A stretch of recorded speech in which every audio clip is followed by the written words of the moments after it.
আজকে রান্না করব কচুর লতি। এখানে লতি আর কাঁঠালের বিচি ভাপ দিতে বসিয়ে দিয়েছি। তারপর কীভাবে রান্না করছি দেখাচ্ছি। এগুলো আগে একটু ভাপ দিয়ে নিই। এই যে কচুর লতি ভাপ দেওয়া হয়ে গেছে, কাঁঠালের বিচিও সঙ্গে দিয়েছি। এখন কিভাবে রান্না করি চলো দেখাই। আরেকদিনও রান্না করেছি, দেখিয়েছি, যারা দেখোনি অবশ্যই দেখে নেবে। কড়াই বসিয়ে দিয়েছি, কড়াই গরম হয়ে গেছে, এখন দিয়ে দেব তেল। কড়াইয়ের তেল গরম হয়ে গেছে, এখন দিয়ে দিচ্ছি কাঁচামরিচ বাটা।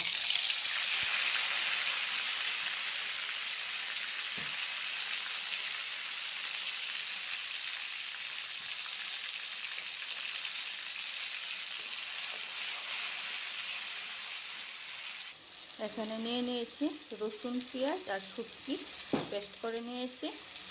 আমি তো বললামই যে শুটকিতে প্রচণ্ড কাঁটা থাকে, আমি কাঁটাকে প্রচণ্ড ভয় পাই, তাই এরকমভাবে পেস্ট করে নিয়েছি। এখন সেটা দিয়ে দেব।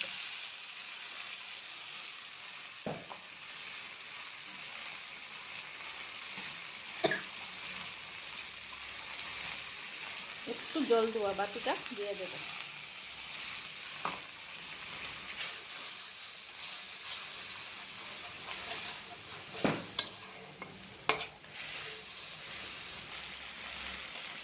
মশলাটা ভাজা হতে হতে এখানে দিয়ে দেব স্বাদ অনুসারে লবণ,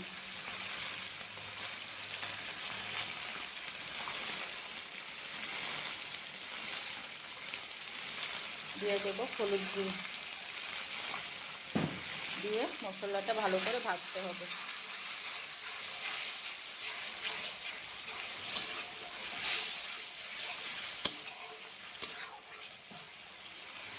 আর ঝালটা যে যেরকম ঝাল খেতে পছন্দ করো সেই অনুসারেই ঝালটা দেবে।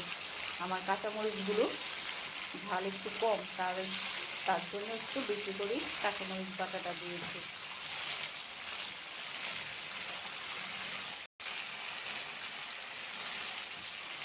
আর শুটকিতে একটু ঝাল না হলে খেতে ভালো লাগে না। মশলা থেকে তেল ছেড়ে দিয়েছে, অনেকটাই হয়ে গেছে।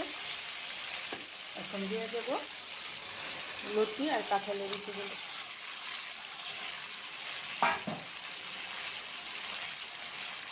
দিয়ে ভালোভাবে নাড়াচাড়া করতে হবে।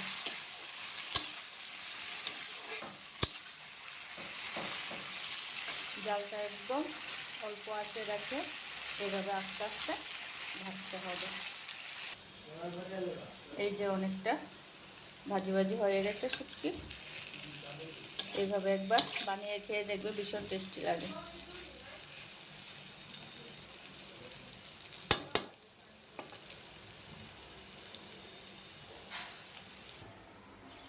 এই যে লতি ভাজা কমপ্লিট,